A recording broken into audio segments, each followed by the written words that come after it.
Welcome, everyone, to another episode of Streamed and Screened, an entertainment podcast about movies and TV from Lee Enterprises. I'm Terry Lipschutz, managing editor of the National Newsroom at Lee and co-host of the program with Bruce Miller, editor of the Sioux City Journal and a longtime entertainment reporter. And it's time for some musicals. Time to hit Broadway, right? Hey, this is my time every year for probably 40-some years. I have gone to New York City to see Broadway. It's the one thing I really love. It's kind of my thing, if you will. It's like your baseball. Sure. And I will go there. And in the last 30-some years, my sister has come with me. She does not care at all about theater, but she'll go along with. And then after we've been there, she'll say, I don't know about that show that we saw. I don't think it was really worth our time. And like suddenly she becomes this instant critic.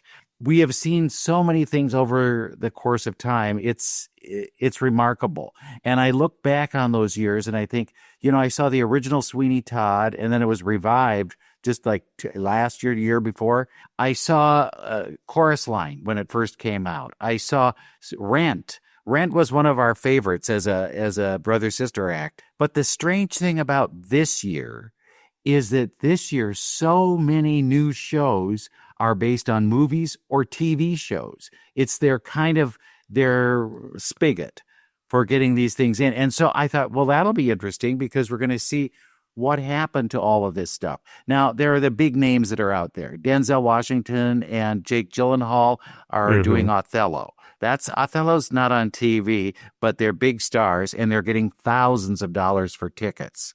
Thousands. Would you spend thousands of dollars on a ticket?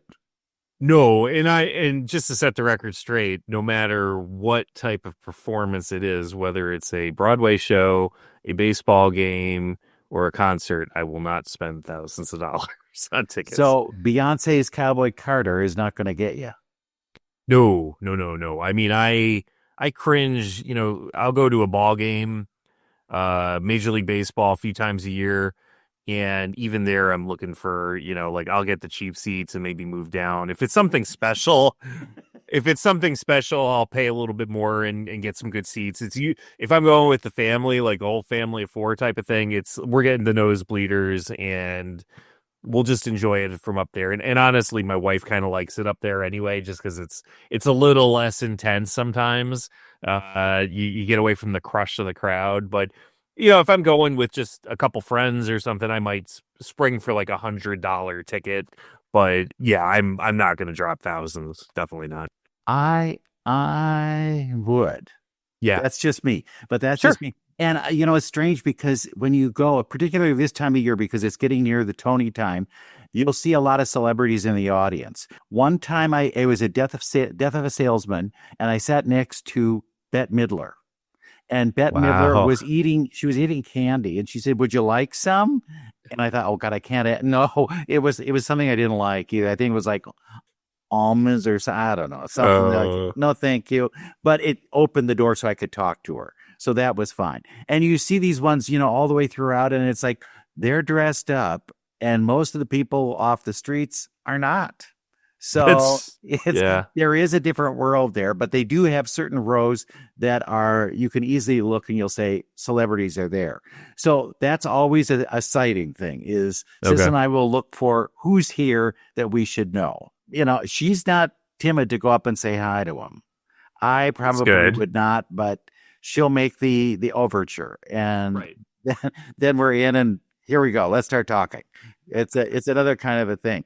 The fun shows that are out this year. Smash. Do you remember Smash as a TV show? Vaguely, yeah. It was failed. I watched it. I know. I watched a little bit of it. It was about making a Broadway musical, and it was about Marilyn Monroe. And for years, people said the songs are so good, you guys should turn that into a musical. So this year, they did. And it's sort of like the TV show, but they've changed some of the characters.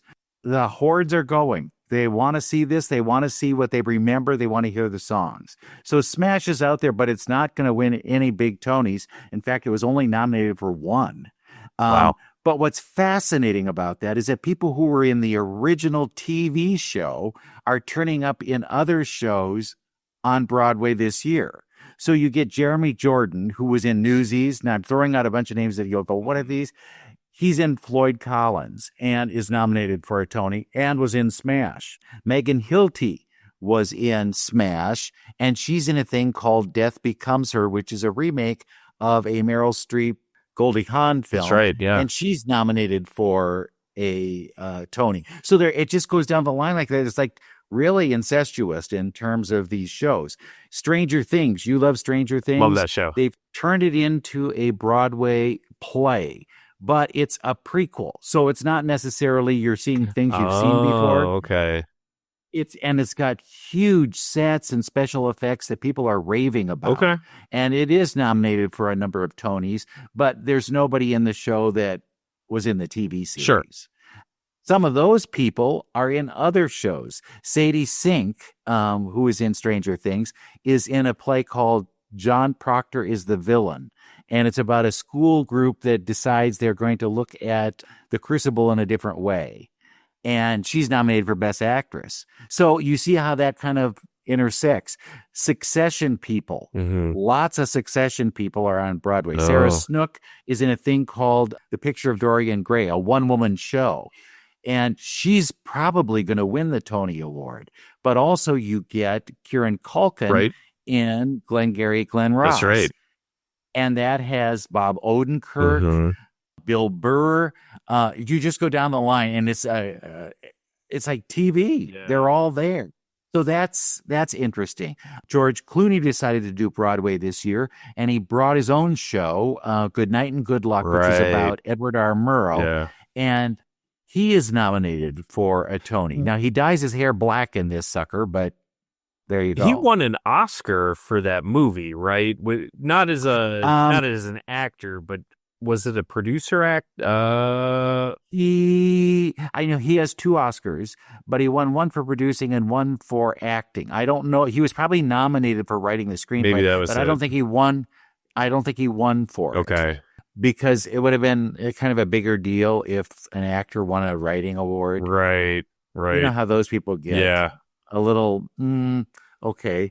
But yeah, and there's other kind of ones like this. Now, coming up, Jean Smart from Hacks is going to do her own one-woman show. That'll be starting this summer called Call Me Izzy. Then you see Keanu Reeves and Alex Winter are going to be in Waiting for Godot this summer.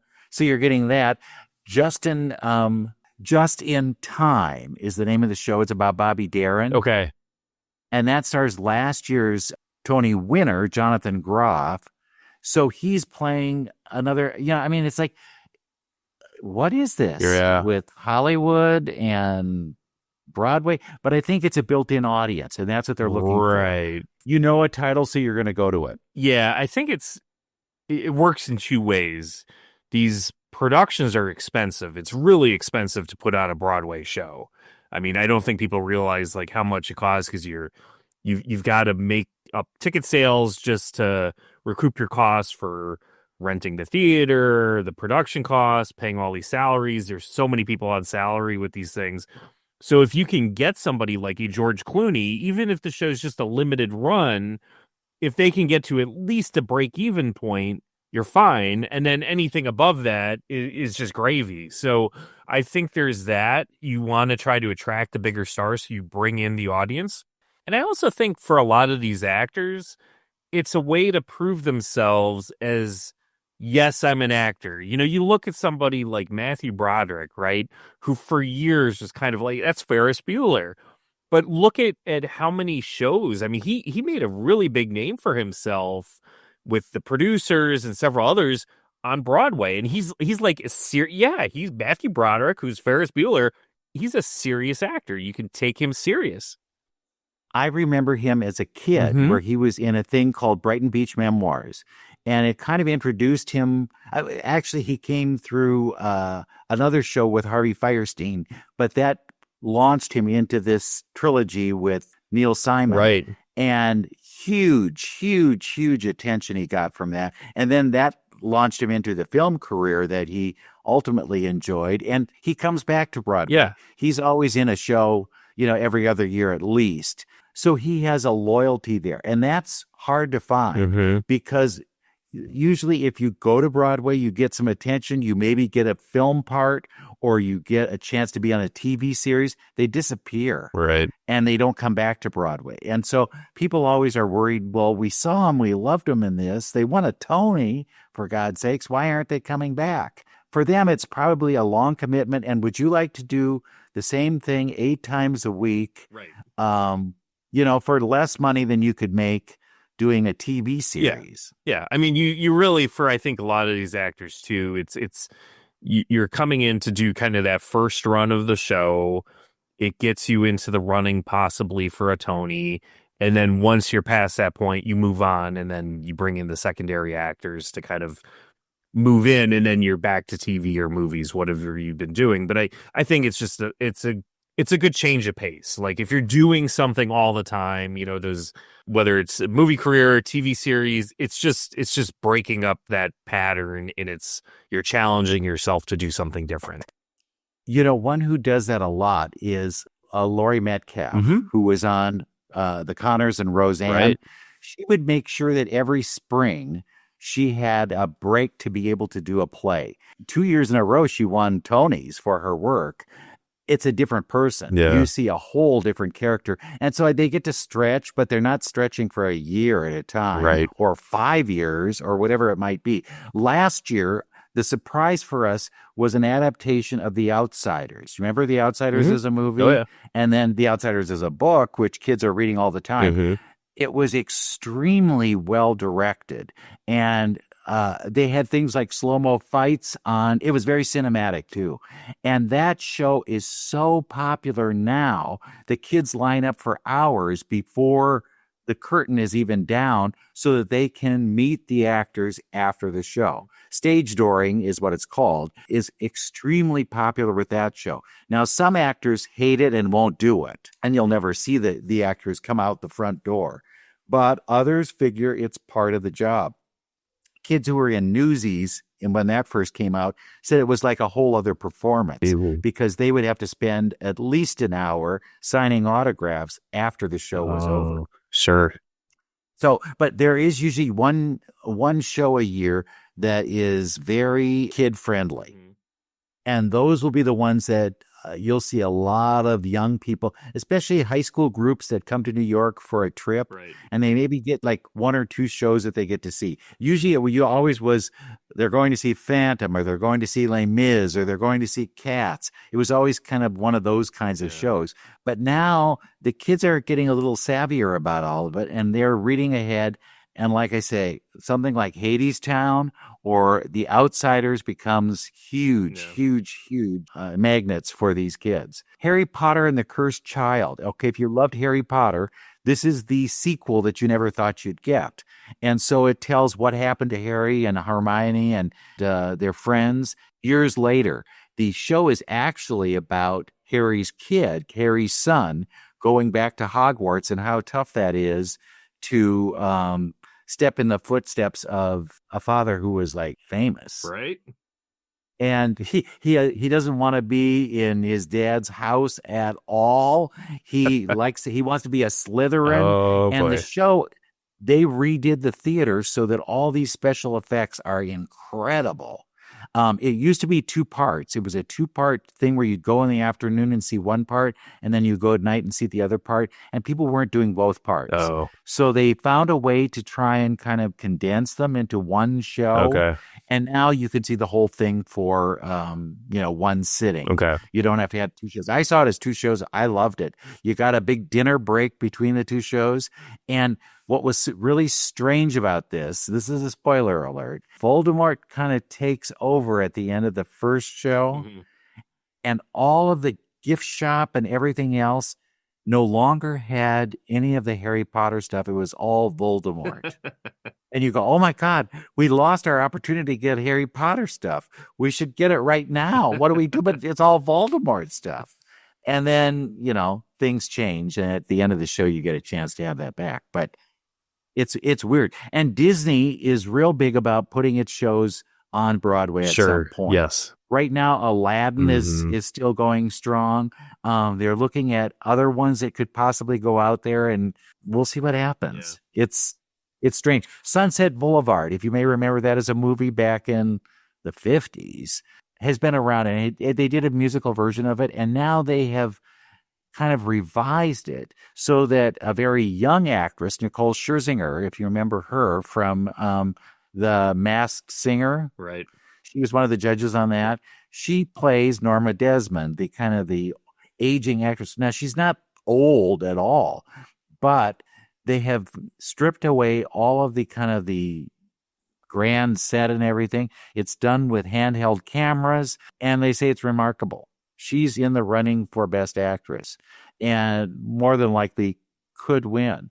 So that's another one. Moulin Rouge was a movie. Oh, yeah. It's still going strong on Broadway. Boop, which was Betty Boop. If you may remember, she was like in those cartoons before movies, back when we had cartoons in movies. They built a whole big musical about her, and it's written by David Foster, who has never cut his teeth on Broadway, but now he's trying it too. Gypsy is back, and it's Audra McDonald, who's been in a number of things. She has won 6 Tony Awards, and this could be her 7th. She already has more than anybody else. She just crossed the barrier of being the most Tony-nominated actress on Broadway.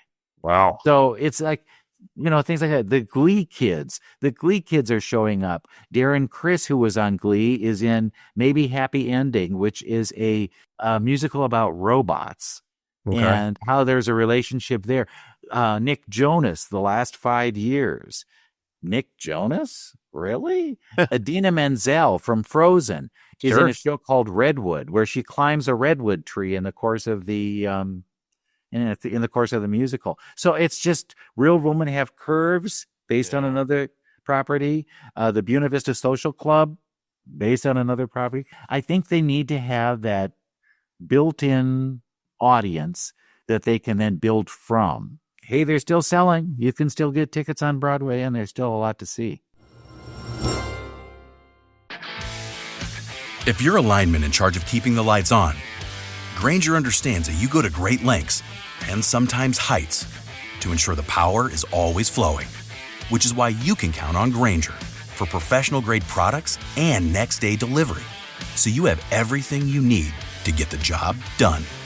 Call 1-800-GRAINGER, click Grainger.com, or just stop by. Grainger, for the ones who get it done.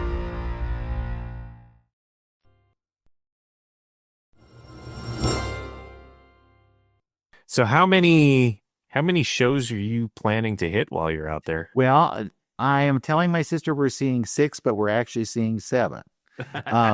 There is a show called Oh Mary, which is a kind of a very broadly drawn look at Mary Todd Lincoln and Abraham Lincoln.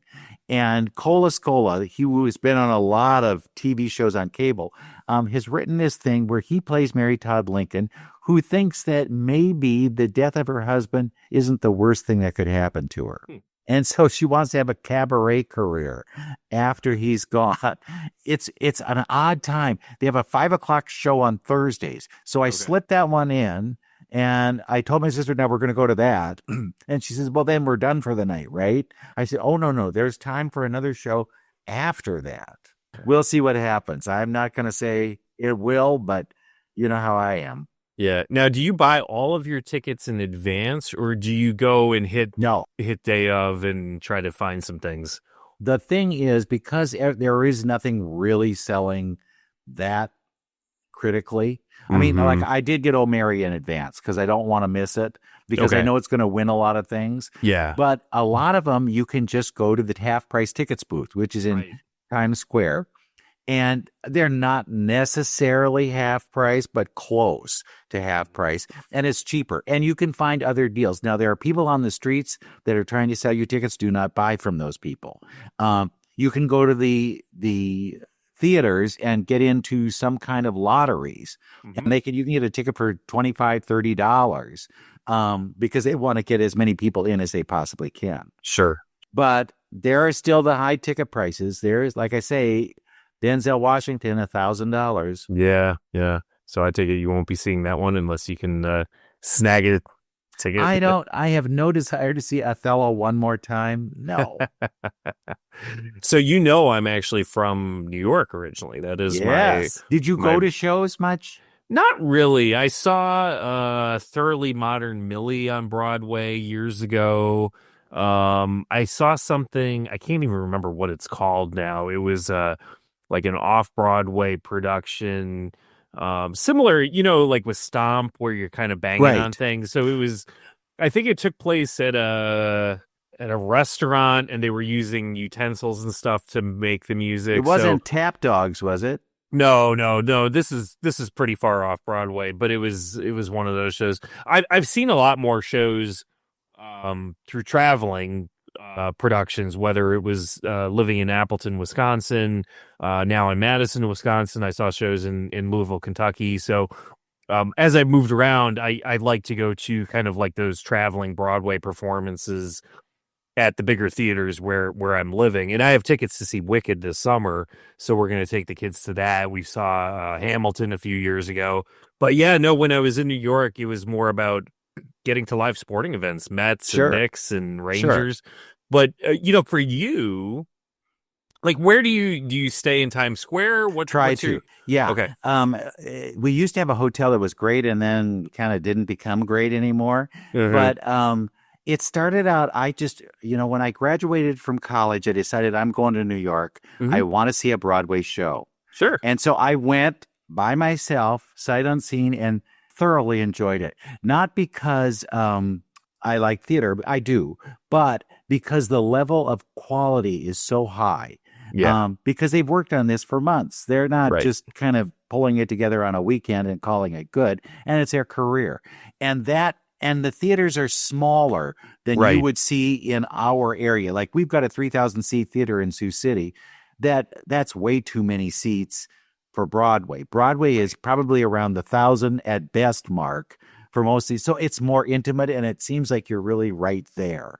During that, those years, I would try to see everything that was nominated for Tonys. Mm-hmm. And there was one year that I actually saw every show that was new on Broadway. And that was kind of a fun thing to do. Yeah. And in those days, they were cheaper. You could afford them. Mm-hmm. These days, you pick and choose. And so that's why I tend not to go to revivals, because if I've seen it once, I know the story and I'm good. I would rather see something that's fresh. The one time, and I'm sure I've mentioned this before, that I spent a lot of money was for Hamilton, because I wanted to see the original cast of Hamilton before they broke up. And it was electric, and it was worth every dollar I spent on it because it pleased me. And so that's why I justify that. And I say, I don't see those other kind of things at home. When I do go to things here, it's a free ticket, because I'm reviewing it probably. So it's not like I'm using up all my cash going to see concerts or whatever. Right. So that's my kind of thing. So if I spend a lot of money this weekend and souvenirs, I'll buy all that crap. All that crap. I've got bins full of T-shirts that I know I could pull them out now and sell them on some kind of antique roadshow kind of show, because there you go. They're old. Yeah. And I've never worn them. I just get them and put them away. But yeah, so that's the little kind of fun part for me. And I'm excited about this year too, because there are a lot of interesting shows to see. Even though I would be the first in line to go see Smash, because I did more stories on the TV show Smash than you can imagine, I really don't think that's one on my list. I think that's one I'll see coming to a theater near me. Wait for the travel. Yeah. And I'll get the same thrill out of it. I'll be able to see the show and understand the songs. Yeah. I mean, that sounds like a great trip. I am envious. It's been a while since I've been in New York City. As I said, my hometown. Are you comfortable in New York? Like, do you feel like you're fine? Do you ride the subway? You bet. You bet. And I, back in the day, because it was in the 80s, I was shot. There was a gunshot right by my head. Mm-hmm. And I thought, look, if I'm able to put up with this, I'm able. And it was so much different back then. Yeah, they had porn theaters and everything on the streets. And now it is very, I don't want to say family friendly, but it sure is more respectful to people that are visiting, and they know that most of those people are there and they're spending a lot of money in that town. Yeah. So they're not going to be evil streets. But I remember they were selling drugs and prostitutes on the streets, and it's changed a lot. I mean, I remember as a kid, my dad would. You couldn't leave his corner, I bet. No, he would take me occasionally into the office, spend a day with dad at work, and we would walk through Times Square. But it was a totally different thing. I remember seeing, the porn theaters and all of that stuff now has been it's Disney gone. Everywhere. It's the M&M store. The M&Ms are the Hershey store. The Hershey, it's all that stuff used to be porn and drugs, and it's changed a lot. I mean, garbage piled up on the street. And, now, I mean, they've closed off a lot of Times Square. It's kind of just a walking area now. It's totally different. You see a lot of street performers who, will have a bucket out and you throw $1 in or whatever, and they'll do breakdancing or they'll sing or they'll whatever. There are people with kind of fake version costumes of Mickey Mouse and Elmo and Spider-Man and all that, and they want money for having their picture with you. So you have to be careful about that. Yep. But then you also find women without a top. And they've got a painted chest, or the naked cowboy who's wearing underwear. I've seen, I have. There's actually, I can't remember if I'm in the picture or not. I had a cousin of mine after she graduated college, and I was still living out that way. Her and her friend were taking a nationwide road trip, and the three of us rented a hotel for a night or two. Yeah. We went into the city. We did some touristy stuff. Got pictures of the naked cowboy. I mean, so this is a long thing. He's been doing that for a really long time now. Well, spoiler alert, there are a lot of naked cowboys. They're kind of a franchise. Oh, has he done that? But yeah, you don't have to do the whole day. You can have part of the day. We saw the original guy, the OG naked cowboy, but we ended up just kind of hanging out all day and ended up we'll just say we over imbibed slightly. Sure. But we ended up in Times Square because that's where we were staying, not far off of Times Square. And by the time we were finished that night, like, we saw the lights get turned off. It's really eerie when you're in New York at like 3-4 in the morning and they flip the switch. It just goes dark. It's very strange. Well, and I think any city that sells hors d'oeuvres on the street has to be good because you can find food everywhere. Yep. Everywhere. And then there are a lot of bus tours that are trying to get you to ride their bus to see the sights of New York City. I mean, it's one of those trips that everybody should take at some point. Yeah, and I took my wife. We did it kind of as like a honeymoon, and we went out to New York and spent some time. And some of the most fun I've ever had in New York was with her. And that's, of course, what I should be saying, right? Yes, that's right. But we did a couple things that as a lifelong, well, not lifelong, but somebody who grew up there, I never did like a hop on, hop off bus tour in New York. And you really can see some interesting things doing that. I did the full Circle Line. Like, if you go to New York, take the Circle Line boat tour and take the version that goes entirely, it's like 3 hours long. You go around the entire island of Manhattan. But what's really bizarre, and even as somebody that's, knew the city or thought he knew the city really well, when you get to that northern area, kind of up in the Harlem area, across from the Bronx, it is a totally different environment. It's like quiet and residential almost, and it's very strange. It's not what you expect. If you're thinking bustling and New York and all that stuff and cars honking nonstop, it's a totally different vibe when you get up to places like that. I find that people have a list of all these things they want to see. Mm-hmm. And you realize you can't do all of them. It's not possible to go to the Statue of Liberty, Empire State Building, Radio City Music Hall, all those in one day. They think they can. You've got to just plan one of those things. And like the 9/11 Museum, that's a day. Right there, that's a day. Yeah. Yep. And even to get to those places, and then you have to make sure you have the ticket in advance. Right. I love people who say, "Oh, we've got to see the Statue of Liberty."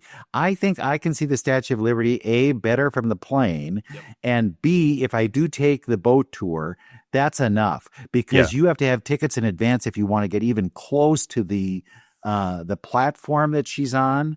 Right. And they used to be able to let you go up into the thing. I don't know that that's even still possible. Yeah, I can't recall. I can tell you, I've been in the crown of the Statue of Liberty. It is nothing special. It takes you Well, and forever to get up, the and walk. it takes forever. And the view is almost nothing. Like I completely agree with you. If you have the time and don't mind getting to the island, if you're taking that boat, the ferry that goes to both Ellis Island and to the statue, and you want to hop off for an hour and walk around Liberty Island and then hop back on and then go to Ellis Island, totally cool. Go ahead and do that. But it's not like, you even for, go to Mount Rushmore where you can walk around and there's so much to take in, even though Mount Rushmore is not that big of a national park type of thing. I feel like there's a lot more to do at Mount Rushmore than there is to do at Liberty Island, which is you just look up and there's a statue. I mean, you can see it from your airplane. Get to the gift shop and then you're done. There you go. I'm always at the gift shop. So if you need to find me, look for me at the gift shop. Well, on that note, we've offered you a lot of not only travel advice, but Broadway advice here on the show. So enjoy it. We'll be taking a short break to allow you to enjoy your trip. So we'll be back in a couple weeks with a new episode of Streamed and Screened.